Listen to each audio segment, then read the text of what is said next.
Et c'est parti pour ce quatrième match et c'est à Mutsu de commencer. Puis pour une carte donne, on va directement placer un petit chopper, le bloqueur à 1 du starter deck Luffy. C'est une fin de tour, c'est maintenant à la N de jouer la N qui prépare ses deux cartes donne et qui va sans doute placer lui également. Voilà, un bloqueur, le petit Higurashi, le bloqueur à 3000 pour 2. C'est une fin de tour, ça va très vite et je sens que ce match va aller très vite également.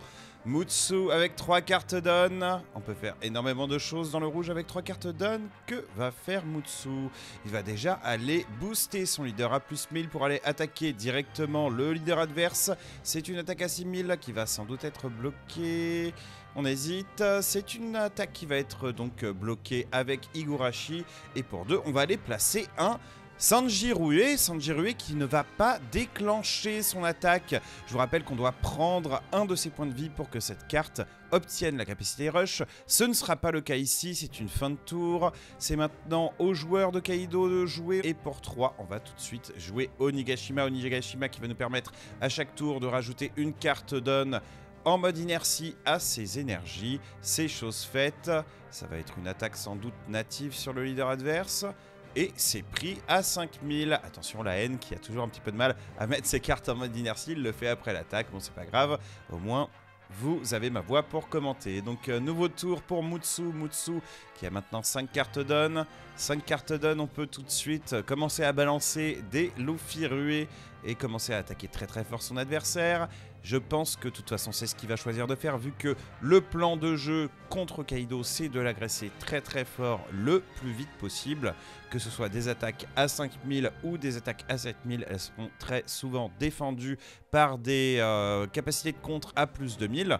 Ah, ici on va juste du coup attaquer à 5000, ce sera défendu avec un autre Higurashi. Et derrière pour 5, on va aller jouer justement le Luffy rué. Capacité du leader, on va utiliser une carte donne en mode inertie pour aller le booster. C'est une attaque à 7000 qui est défendue. Fin de tour. Je vous l'ai annoncé, ça allait être très rapide. On redresse Onigashima, on redresse le leader. On a maintenant 6 cartes donne du côté du joueur de Kaido. On va ramp directement avec Onigashima.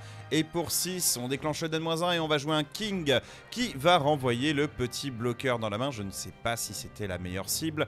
J'aurais eu tendance, moi, personnellement, à renvoyer les attaquants dans la main de mon adversaire. Les petits bloqueurs, c'est pas trop grave. Il faut bloquer le maximum d'attaques possible puisque un deck rouge, c'est plutôt très agressif. C'est donc une fin de tour. À Mutsu de jouer cette fois-ci avec 7 cartes donne. On va pouvoir faire de plus en plus de choses du côté de chez Mutsu. Ça va être une attaque native à 5000 sur le leader adverse. Est-ce que ça va être défendu?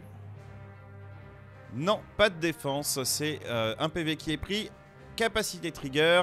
Et c'est un Thunder Baga qui va être récupéré dans les PV. On va utiliser la capacité trigger pour rajouter une carte donne en mode actif dans la zone d'énergie. C'est pas vraiment, je pense, le plus utile maintenant là, de rajouter des cartes donne. Je pense que le principal c'est de se protéger. C'est une attaque à 6000 avec le Luffy rué qui va donc être défendu avec un Blast Breath.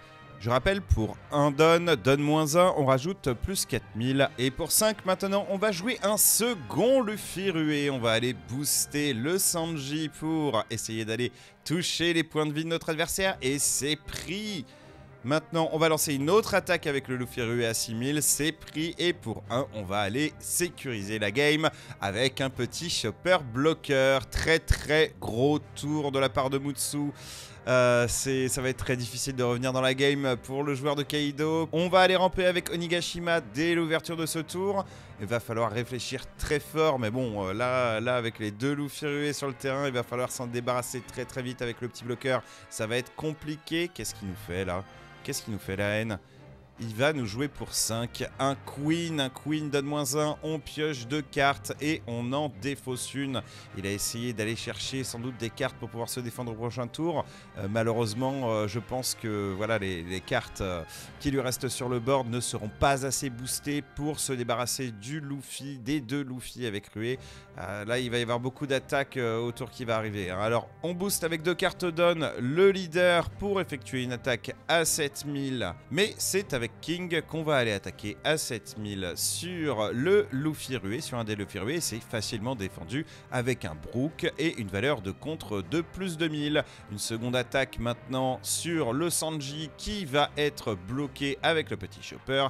Et c'est une fin de tour et je pense que ça va être malheureusement le dernier tour pour le joueur de Kaido. Parce que là, 2-6000 sur le board, le Sanji qui est capable de faire une grosse attaque également, ainsi que le leader. Ça va être très difficile de remonter. Ah bah voilà, on se débarrasse du bloqueur en face, le Queen qui dégage avec le Jet Pistol pour 4. On supprime du terrain une carte adverse. Et voilà, là il nous reste largement assez de cartes sur le board. Il en reste 5 sur le board de Mutsu pour aller booster tout ce qu'on a.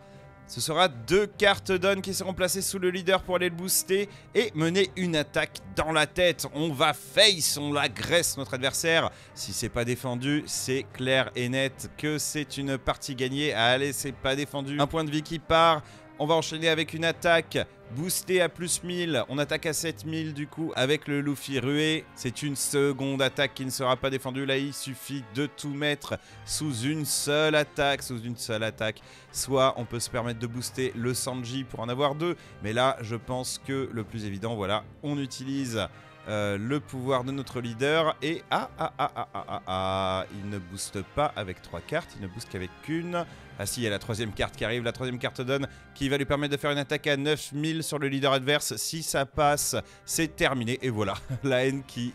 la haine, je crois qu'on peut le dire, qui jette ses cartes. C'est une partie qui a été expéditive. Il s'est fait agresser, il s'est fait défoncer. Il n'a pas eu une super sortie, il faut le dire. Mais je pense que certaines cibles n'ont pas été choisies. Jouer le Queen Blocker pouvait être une bonne option, mais pas assez malheureusement pour se dépêtrer de cette situation dans laquelle il s'était mise. Bien joué Mutsu. Sur ce, j'espère que vous avez passé une bonne vidéo, que vous avez vu à quel point un match peut être rapide lorsqu'on joue contre un deck rouge. Bien joué, bien mené avec une belle sortie. Sur ce, je vous retrouve pour le prochain match qui sera ni plus ni moins que la finale. Allez, ciao ciao tout le monde.